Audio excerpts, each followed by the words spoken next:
I'm really excited to start to talk about the Dismas house. I think we all were impressed with that project.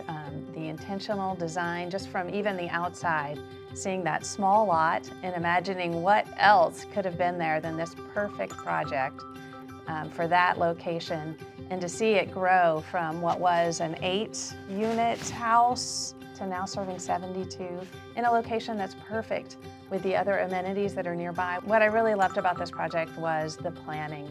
So the way it fit on the site, the massing, the way it was opening and welcoming, but also protective, right? You kind of needed to be both and from that exterior view, and the way we came in on the backside really felt enveloping to me.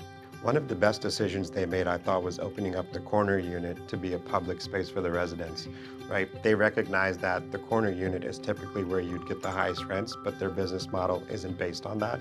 So they thought of that as an opportunity to create really an open and accessible space for residents to just sit there, watch the traffic go by, communicate with the outside, and just, envision themselves sitting there and pondering over things. I thought that was just fantastic. Sometimes when you're looking at buildings, it's hard to separate the mission of the organization from the structure itself until you understand how carefully crafted it was to suit its mission, to suit the residents that live there, and to make them comfortable and have it work for them. I always look for what are the results. This sounds good, well-meaning people, all that, but does it create results? And this place really creates results. I just think it's great real estate. In Tennessee, 50% of men who are released from prison will be back in prison within 3 years. And Dismas House is an organization that was started to break this cycle of incarceration.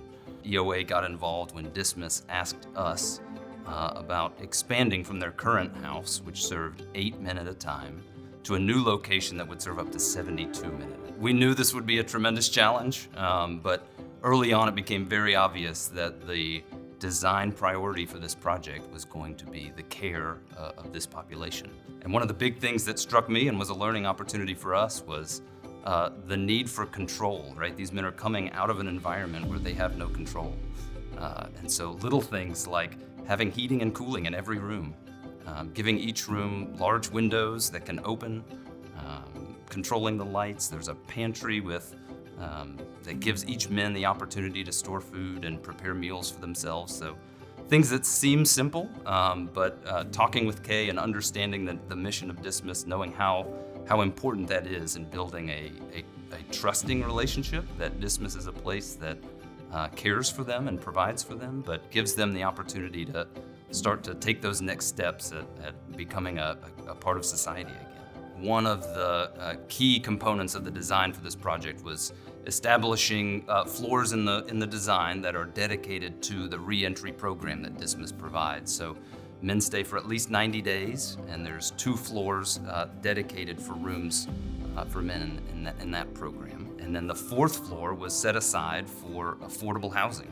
And so Dismas made the very intentional decision to set aside an entire floor of units for men in need of that space. The site at Dismas was one of the most challenging parts, I think.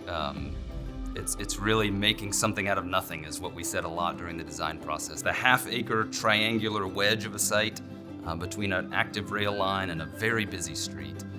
There were overhead utility lines, utility easements, all kinds of restrictions on the site. So it was a site that was overlooked for a very long time. But Dismas and our design team, I think, captured the vision and was able to see and work through a lot of those challenges and figure out a way to take advantage of this site. You mentioned how rich it is with access to jobs, public transportation, things that are critical for the mission of Dismas and these men that they're serving. The goal from the beginning was to create a simple but sophisticated building that honored these men, gave them a place that they were proud to call home.